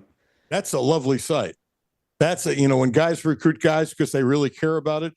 Sometimes that means as much to the coaches. Let me throw these numbers out. This is courtesy of the New York Times. Give them credit. And these are all ballpark numbers, but they put it together, and numbers that I've heard. I bet you've heard more than I've heard. Quarterback between 1 and 4 million. The caveat, it looks like for today there might be 3 teams paying $5 million. By the way, do you buy it that they're right now, and it could end up being more? There are 3 teams that'll pay at least $5 million. Yes. Yeah, I believe that. Indiana, which is amazing to me. Texas Tech. And I'm going blank for a second. Oh, LSU. Mm-hmm. Is there another one about to happen for $5 million?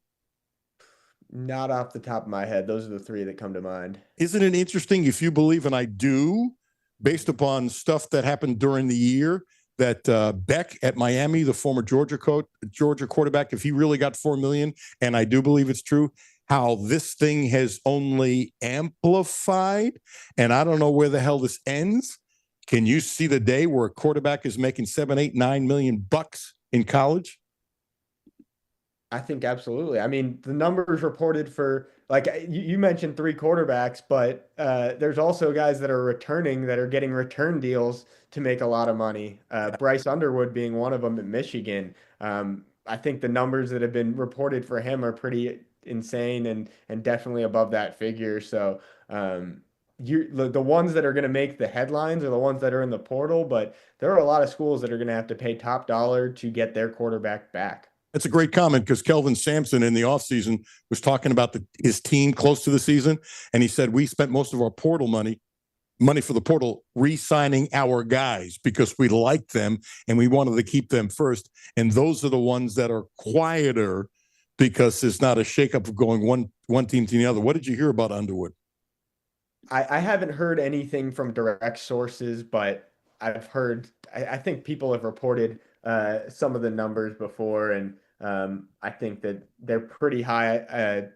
I think 10 to 12 million for a few years. So I don't know exactly. Um, like I said, I haven't talked to direct sources on that. So this is all just things that have been out there. And we'll leave it alone because some of the stuff out there is true. Some of it's so far off, as you know very well. And I'm sure every now and then you're going, what? That's all he's making when I heard this, right? How many times has that happened to you? And I think that the thing is that now with rev share, you have some people reporting the rev share numbers, some people reporting the collective numbers, some people reporting the total numbers. So you never really know where that figure is coming from, and so it's really hard to evaluate, especially now. But there's no way. And you come back at me really hard if you disagree with it. There's no way that cheating isn't going on, correct? Yeah, I think that it just depends on what level of cheating you're talking about. But no, fair comment. Okay, so do me a favor, Jimmy, cue up the Ed Argeron comment. I want to get Jacob to comment first, and I want to play Argeron. I don't know if you heard it, and then we'll go from there. When Mitch said Kentucky's not going to cheat, can you explain to me how you can pay a quarterback $5 million and that's going to be endorsements and stuff like that? Because there's a system where if you're doing a commercial for a car dealership, and let's say, you know, somebody owns a car dealership, has 15 car dealerships and that kind of stuff, and they can afford and want to pay, let's say you're paying a quarterback $3 million. They want to give $1 million to it. There's no car commercial in the world that's worth $1 million. And so I do not believe, unless somebody can show me, I do not believe that you can pay a quarterback $5 million. I don't believe it without cheating. I don't believe it. I'm happy to say no. I'm happy to get educated. I've looked at this stuff. If you're going to pay a quarterback $3 million here, is there a car dealership that can say we'll justify giving Cutler Bowley, Minshew, whatever, 500? No, it's market by market. There has to be cheating going on. Yes. So I have an important distinction there because I've talked to coaches about this to get some clarity because of the fair market value wording when it comes to Deloitte, where they have to get these endorsements through.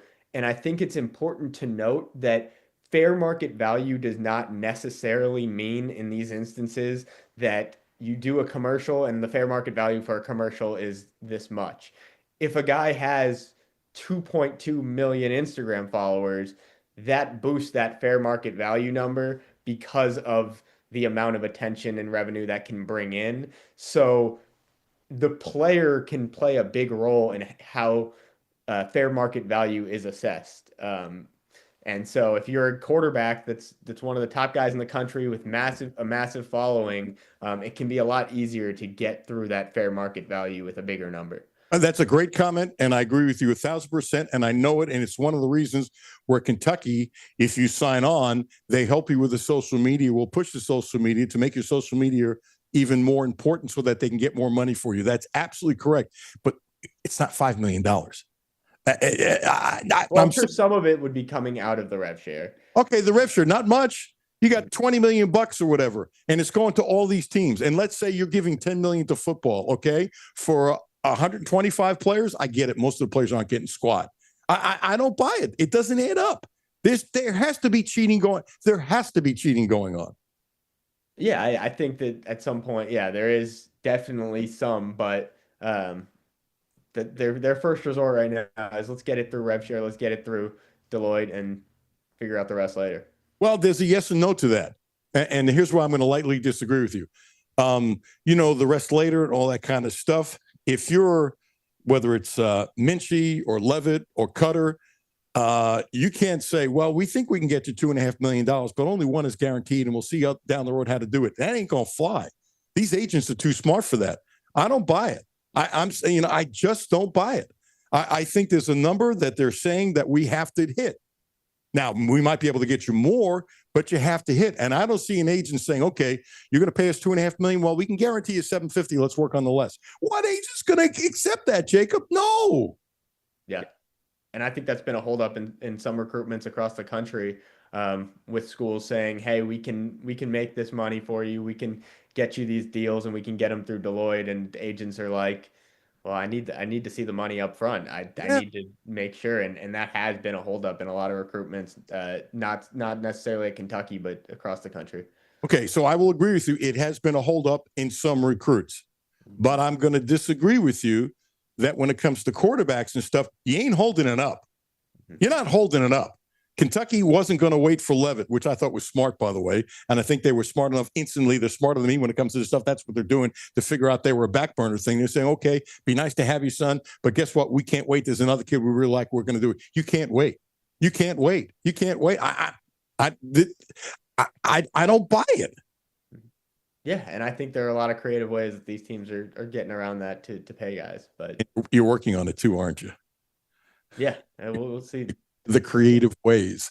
Do you remember the story years ago? This is before you were. Oh my gosh, it is before you were born. It just hit me. Do you remember Heisman Trophy winner Billy Sims? I know the name, but I don't remember much.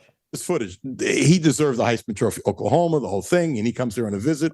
And as the word was, he was offered stud-free rights to one of the top horses in the world. And he turned down, as the story goes, I can't swear to it, but I knew this in the 80s, knew a bunch about it, believed it was true, but I couldn't say I know 100%, but I believed it was true. You do that stuff too, right? There's sometimes when you know 100%, sometimes you know it's true, but you can't prove it, but you know it's true. As a reporter, you agree with me? Yeah. Okay, so he ends up turning down Kentucky. And so the funny line was, how many oil wells did he get by going to Oklahoma? In the early, that was a line around here. Mm-hmm. You know, and I get it. I'm not ripping anybody for cheating. Just don't BS me. I guess that's where I'm coming from. And I know you're the same way.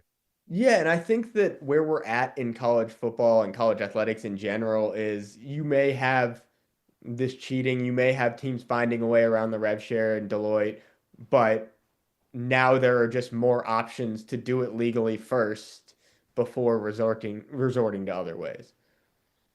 Oh, and the pressure's on, and you have to get a quarterback. All that stuff you're saying, I believe they might have the proper intentions. You're going to say, screw it. I'm Stein. I'm a new coach. I got to win. I got to have a quarterback. And it puts pressure on these coaches to do what they have to do. And by the way, I don't blame them.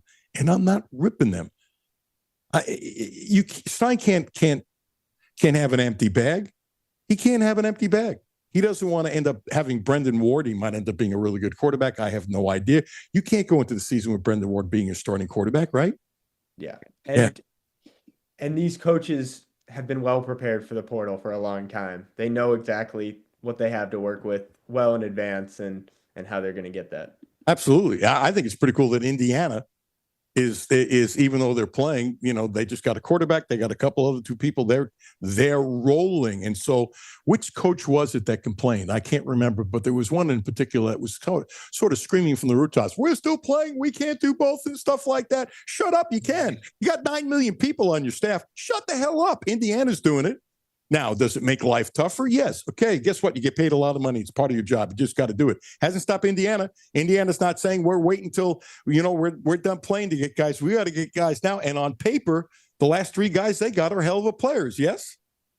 Yeah, exactly. I mean, look at Kentucky. You have Will Stein on, I think, the second day of the portal was flying back to Oregon to go prepare his team for the national semifinal. And I asked one of Kentucky's commits yesterday, Ahmad Bro, about that of, hey, did that scare you off at all? Do you think that's a negative? He's like, no, it's a positive. He's going to coach a team with a chance to make the national title game.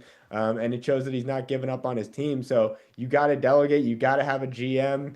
You got to have people around the program that can make moves while you're still coaching and while there's other things going on. Yeah, okay, I buy that, and I think that's a great comment. It's a great quote, but there's only so many people he could see on that first weekend. And by not being here during the week, although when they get to Atlanta, he's got a private plane with UK. Could I see him flying in for a couple of hours, as John Hale said yesterday? Absolutely. And then fly back? Absolutely. But it's tough for me to believe that if he wasn't here all the time, it wouldn't help him in recruiting.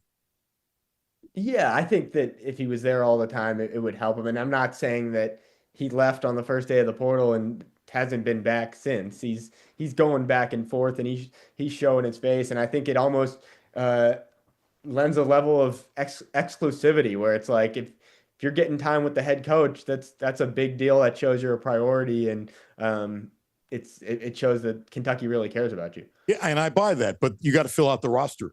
And there's some guys who might come in on Tuesday and Wednesdays that would be really good players that he can't come see, and you got to fill out a roster. I guess I see what you're saying. I respect it. I'm sure he's doing a really good job juggling. I'd rather have the guy here. Let me ask you this. You don't have the answer. I don't have the answer, but I'm curious. You ready? Yeah. Okay. You don't have the answer. I don't have the. If you have the answer, I'm going to watch this. Anybody watching, I will bow to you. You ready? Yep. Here's what I don't know. I wonder if Mitch Barnhart, if he said to Stein, you're our coach, but you can't coach Oregon the rest of the year, would he have taken the job? I can't believe he would have turned the job down. What do you think? I don't know. I don't have the answer. Okay. Yeah, I don't know. That's probably a tougher sell. That's definitely a tougher sell. Like you said, neither of us have the answer, but I don't see enough harm in him coaching in the playoff that it would hurt them, and I think that would actually maybe be a detriment to Kentucky, even if Stein would have agreed to that.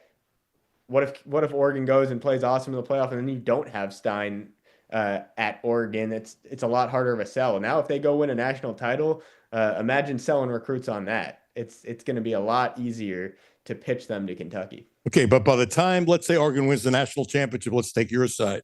And you're right, it is good publicity. I'm not saying it's totally negative. I'm not suggesting that at all. And they win the national championship. How many days then before the portal's closed? It's January 16th. This is a tough deal. My thing, I would want him here. They're doing it that way.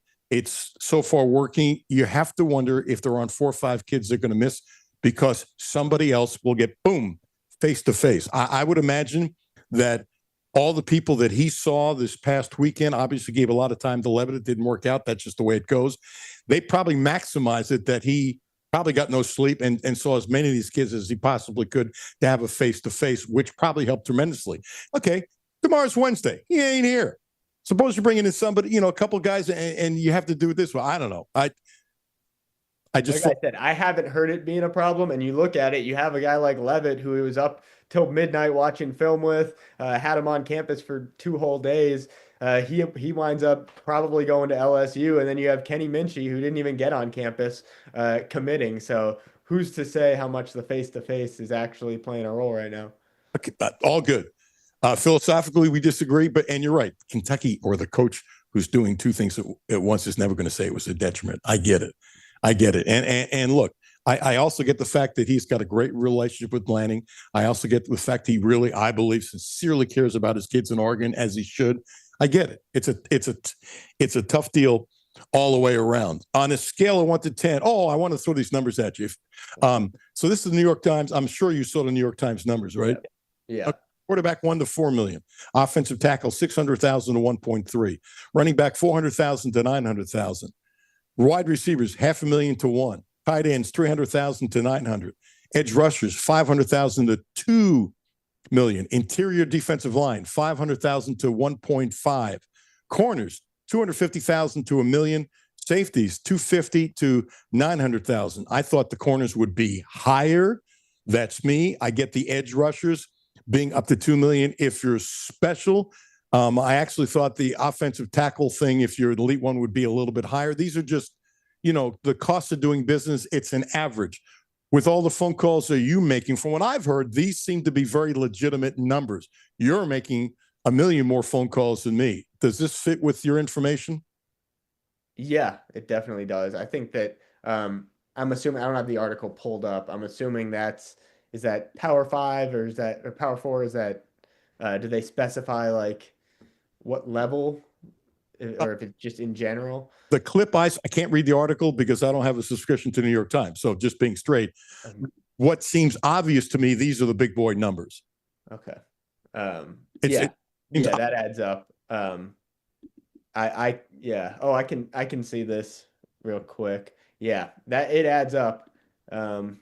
I think that those numbers are pretty accurate. Okay, I did too, but you know, you're you have boots on the ground. I don't, so I respect your answer more than me. Just what I heard is not as much as what you're making phone calls. I've also got an athletics subscription because with the transfer portal KSR plus bundle, you get a full year of the athletic. Got to throw that in there. Go ahead, give yourself a pitch. I'm on. Go ahead. We got 50% off. You get KSR plus, you get On3 rivals, and a full year of the athletic. So you can go find that story and find out how much guys are making. Good pitch. You want to tell Matt that you came on my show and you get a great pitch for KSR for subscriptions? You want to tell? I'm told you should tell him. I said you should deserve a raise, and I know how little that would mean coming from me, right? I'll let him know. Yeah. I'm assuming he'll just laugh. Yeah. He's got a good sense of humor. That okay. One more. I don't believe for a second that Cutler left because of money. I've said this on the show. I thought 2 weeks ago he wasn't coming back. The reason why I didn't say it, there were a couple of factors. One, if he's your guy, you announce it pretty soon because you want to go out and recruit wide receivers and stuff like that. I don't think they did not push him out the door. They offered him a lot of money, for what I consider a lot of money for a backup quarterback. He knew he was going to be a backup quarterback. There was no such thing as real competition because that's BS. You bring in Minchie, there's no quarterback competition of Cutter's here. There's none. You're bringing Minchie to be the quarterback because you're going to pay him a lot more money, and he would know it. So they weren't being disingenuous. Stein has to do what's best for Stein. You have to trust him. He's the coach. He's a quarterback guru. I get it. Cutler wanted to be the quarterback. If they told him he'd be the quarterback, I honestly believe he would have taken less to stay here. Honestly believe that for a second. He's going to Arizona State. They're bringing in wide receivers. There can be a lot of talent around him. That's a really improving program. The head coach turned down the Penn State job and other jobs. That's really an improving program. I like Cutler. I wish nothing but the best. Is there anything in that you disagree with? Well, I think that the money and opportunity thing go together because how much money you offer a player almost shows what kind of opportunity they're going to get. I mean, if you're offering a player less than market value for a starting quarterback in the SEC, that says, hey, there might be a competition. We're going to bring in somebody else. We want to have funds handy, and we might not want you as our sure thing quarterback one. So I think those two things go hand in hand, where if they don't come in with a big offer, that says a lot about how they feel about him and what his starting chances are. I'm going to disagree with one thing. Am I allowed to, even though it's my show? Hey, this is your show. You do what you want. I'm going to take your quote when you said might be competition. Jacob, there is no competition because of what you said. If you're offering somebody $1 million and you're bringing somebody for $3 million, there is no competition. There was no competition last year with Zach Calzada. That whole thing was BS, and I called Stoops out many, many, many times. If you're not having half the snaps with the first team, it's bull. You almost got me fired up so much, Jimmy, I had to hit a button. What do you think, Jacob? It's just there's no competition. Well, what if you give one quarterback $1 million and another quarterback $1 million? He's not coming here for $1 million. I'm just saying, hypothetically, you give him $2 million, $2 million. You give it the same number. Okay, you're right. If it was the same number, you are right. No way a new guy comes in for $2 million and says you're going to have quarterback competition. There's not 100 to 1. You know that. Not 100. So that's why it's BS. But the first thing you said, you were a bullseye. The number tells you if there's going to be legitimate competition.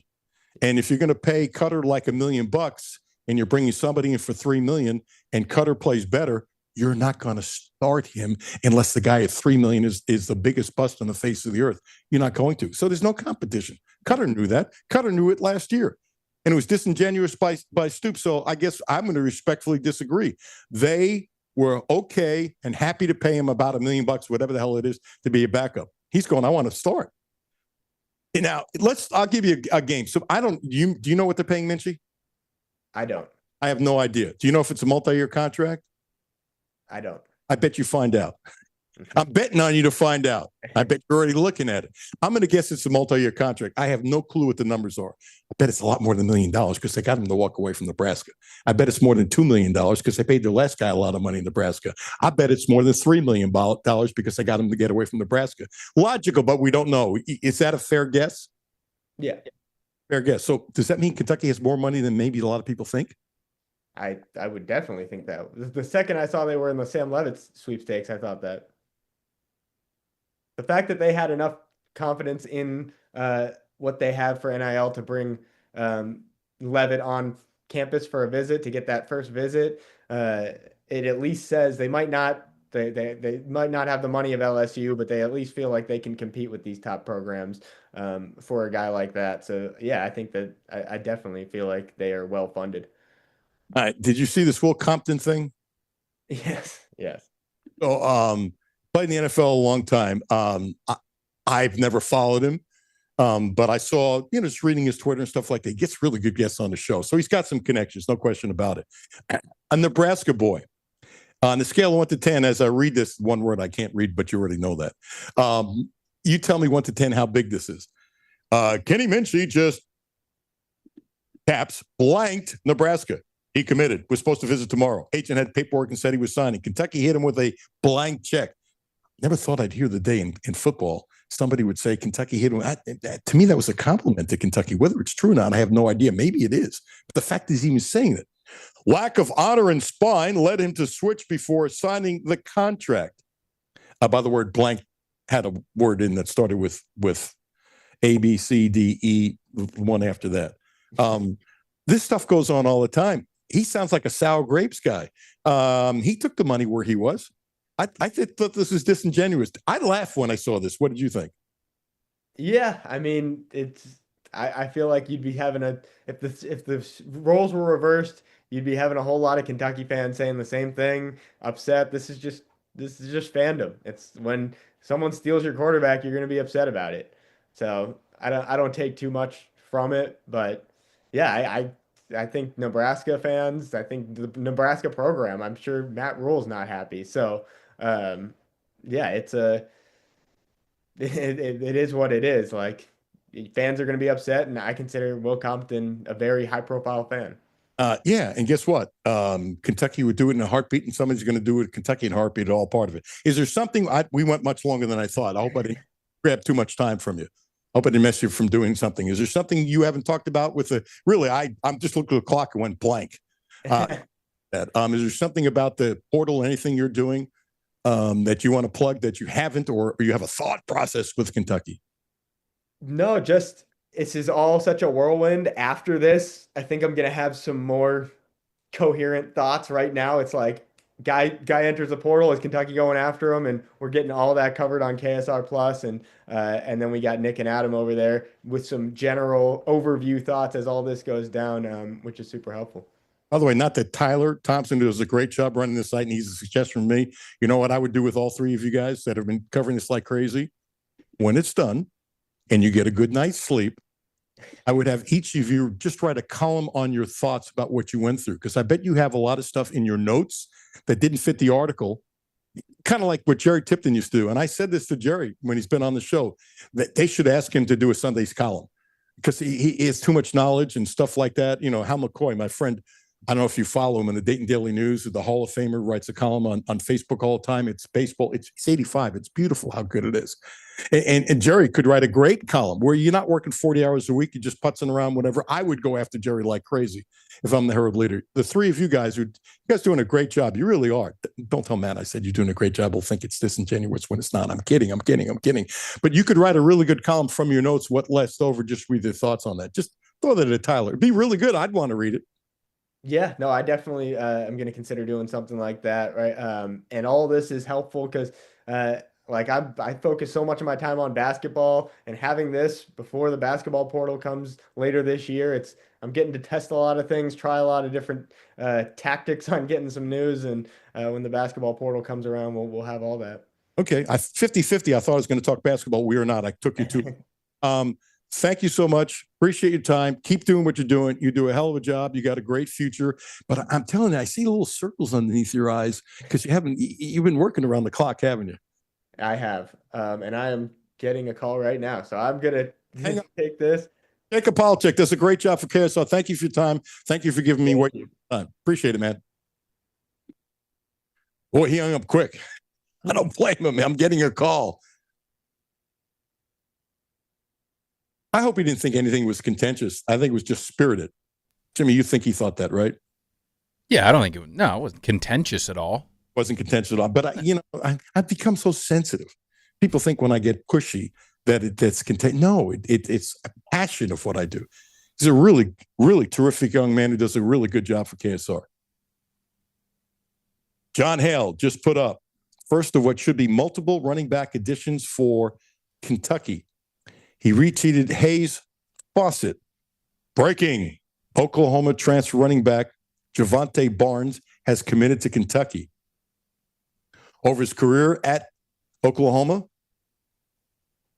1,469 yards and 13 touchdowns. Looks good to me. Don't know him. Looks good to me. They're adding pieces. They're adding good pieces. I'll tell you a piece that helped me out a lot. Blue Lotus Health. Hadn't seen Terry in a week.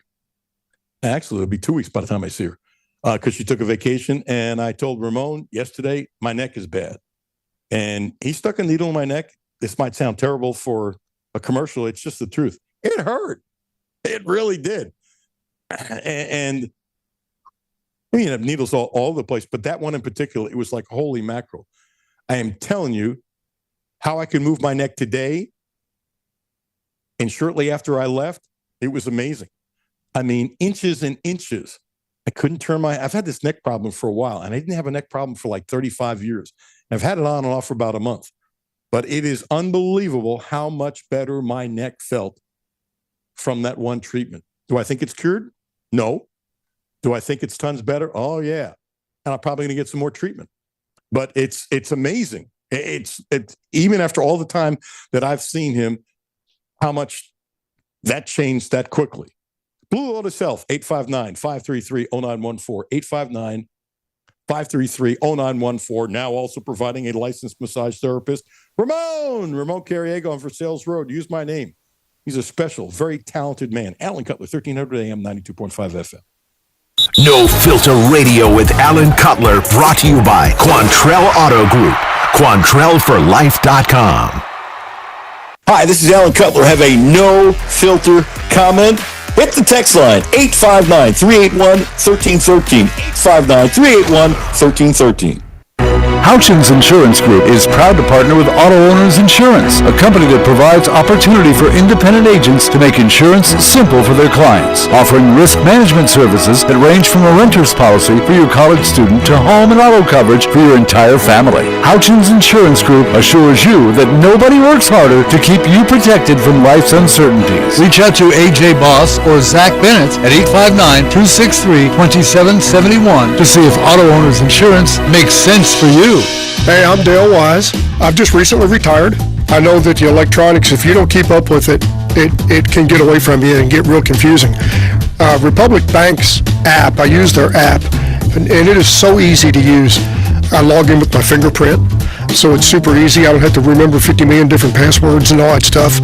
And it lays it out just real nice. That's Dale's story. Now let's get to work on yours. Republic Bank. Time to thrive. Member FDIC. Data rates may apply. Hi, this is Alan Cutler for the Quantrell Auto Group, a people organization who have Cadillacs, Volvos, Subarus. Experience the all-electric and plug-in hybrid power vehicles. We have the VC60, the Volvo. We love it. Best car we've ever had. Dedicated customer service. Helped us big time with financing. A wonderful dealership, the Quantrell Auto Group. They've been terrific for us for well over a decade. I trust the Quantrell Auto Group. Baby, it's cold outside. Uncle Rick, warm yourself up with a hot coffee or cappuccino at Clark's Pub and Shop. What? Cappuccino. And while you're there, be sure to pick up some of our in-store specials. We have 5-hour energy shots, Bloom energy drinks, and Blue Diamond almonds. Each buy 2, get 1 free. I feel warmer already. Clark's Pub and Shop. Return. Refresh. Refill. Back to No Filter Radio with Alan Cutler. Podcasts on Apple, Spotify, and Google, Monday through Friday. Welcome back. Another 1392.5 FM. Little more specific numbers. This is from a deep throat. This is someone I trust. This is what this person heard with some very good sources. Jimmy, I want you to hear these numbers. Drew I think is it Mestemaker, Mestemaker? That sounds right. 2 years, $3.75 million, Oklahoma State. Brandon Sorsby, $5 million, 1 year, Texas Tech. I think I mentioned the $5 million earlier. I did not hear the numbers on Drew at all. And this person heard, and this person has really good UK ties. I have many deep throats. I'm very, very fortunate. And I can't say the person's name, and I would imagine you can respect that. If you can't help you. When I give my word on something, I just won't. And by the way, this doesn't surprise me, and I'm curious if this surprises you, Jimmy. He hears that $4 million was offered to Levitt.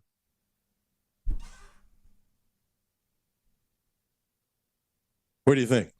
That's a lot of money. I'm surprised that Kentucky has that kind of money to throw at a quarterback. Well, I can't take this to the bank, but I hear they have more money than they had under Stoops. And, oftentimes that the new guy will have that.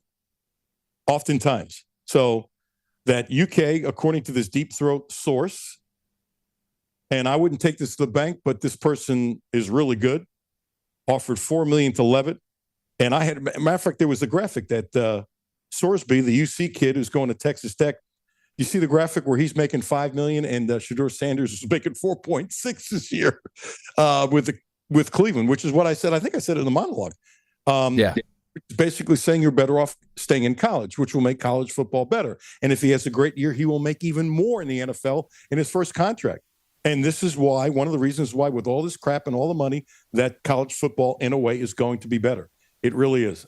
Jimmy, am I out of time? Time's up. Okay. You like telling me to shut up anyway, don't you? Time's up's a little nicer way.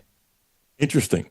This person says that JMI is helping Kentucky with NIL money. Interesting. It's really nice to hear something positive about JMI. That's good. And this person would know more about JMI than I do. We'll leave it at that. Okay. Thank you for listening. Appreciate it tremendously. Jacob Polachek was terrific. Gene Abel was terrific. A lot of information today. Jimmy, as always, thank you so much. Have yourself a wonderful day. Have a blessed day. Podcast should be up in about a half hour. If you're on Metronet, if you're having problems, get it. Go to Spotify. Go to the ESPN Sports Lexington app. Just better ways to get it than if you're on Metronet with the WLXG website. If you have Metronet, it's something hopefully we get fixed. Have a blessed day.